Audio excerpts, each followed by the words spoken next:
Welcome to the video on solving nonlinear equations, and in this first video we will be talking about an overview of how to solve nonlinear equations, and by the end of this video you will be able to differentiate between different solution techniques, namely the so-called bracketing and open methods. So we're trying to solve nonlinear equations. So here's the problem statement. Given any function f of x, find all the x for which f of x is equal to 0. And that's a very common engineering problem that is also called root finding. So we could do this graphically. So here are just 4 examples.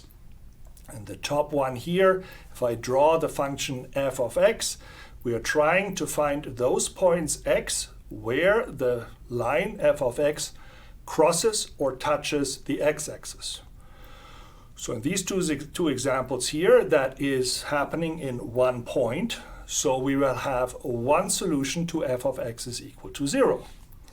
But because this is a nonlinear equation, we can also have different cases. So here's an example where there are multiple crossings of the x-axis.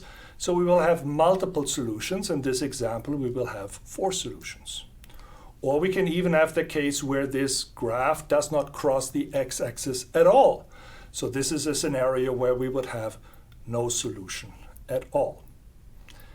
Now, how can we find x non-graphically? Now, if f of x is simple enough, we could solve for x analytically to find the exact solution. And an example for this is a quadratic equation. Now, unfortunately, f of x is seldom simple enough for us to be able to solve the equation f of x equal to 0 analytically.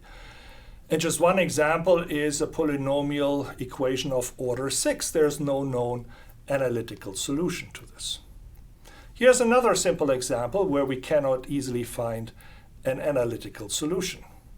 The task is find the angle theta given the radius of a circle and an area that is formed by the pi segment minus the triangular area shown in this graph. So given the radius and given the area of this green shaded segment, find the angle theta. So what is the equation that we're trying to find? Well, let's calculate what this area is, right? This area is the difference of area of this pi segment. And the area of this pi segment is a half r squared times theta, where theta is in radians, minus the area of this triangle. And the triangle area is a half r squared sine of theta. So let me cast this equation in the form f of theta is equal to 0. So the area AS, that's the left-hand side of this equation, minus the right-hand side of this equation, so minus a half r squared theta minus sine of theta, that is equal to, well, it's equal to 0, right? If you take the left-hand side minus the right-hand side of an equation, you always get equal to 0. So I have brought this equation where I want to solve for theta into the form f of theta equal to 0. And you can probably already see that there's no easy way to solve this equation analytically. So we'll have to try to develop numerical techniques to solve these type of root finding problems. And we will develop 2 different numerical approaches to do this. First one is called bracketing methods, and the second one is called open methods. So let's look at bracketing methods first conceptually. So what we want to do is initially we want to find an interval from a to b in which the function f of x changes sign, which means f of x changes signs, right? It crosses the x-axis. So here's just an example of a function f of x.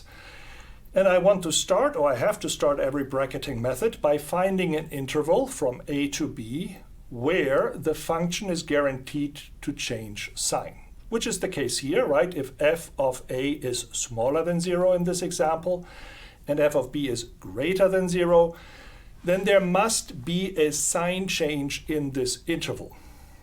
That's how you start a bracketing method, finding this interval where f of x is guaranteed to change the sign at least once. And then we're using some numerical scheme that we're going to talk about in following videos to successively reduce the size of this interval in which f of x will change the sign. So we are going to successively reduce the size of the interval which contains the root, because it's the root where f of x will change sign. So we're going to try to come up with some algorithm that will make this interval just successively smaller and smaller. Now, the feature of these type of bracketing methods is that they can be always made to converge to a solution, because we start out by knowing that there is a solution in the interval, because f of x is guaranteed to change sign in the interval. The second class of methods is called open methods. And it's a little bit different here. What we're doing in an open method is we are going to make an initial guess of the solution, and preferably this is going to be a good guess, meaning that our guess is close to the true solution.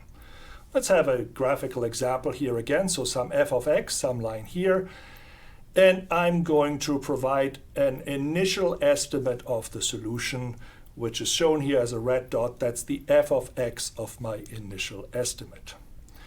And now open methods will use some numerical scheme to improve this estimate, such that this improved estimate will get closer and closer to the root of the problem, closer to the true solution. Now, these open methods are generally more efficient than bracketing methods, meaning I need fewer updates to my solution estimate to come closer and closer to the actual true solution. So they are faster. But that comes at a risk, because these methods may not yield an answer at all. Now, we will cover specific examples for the bracketing and the open method in the videos of this module, but this was just intended to be an overview of what an open method is and what a bracketing method is as an introduction to solving nonlinear equations. Thank you.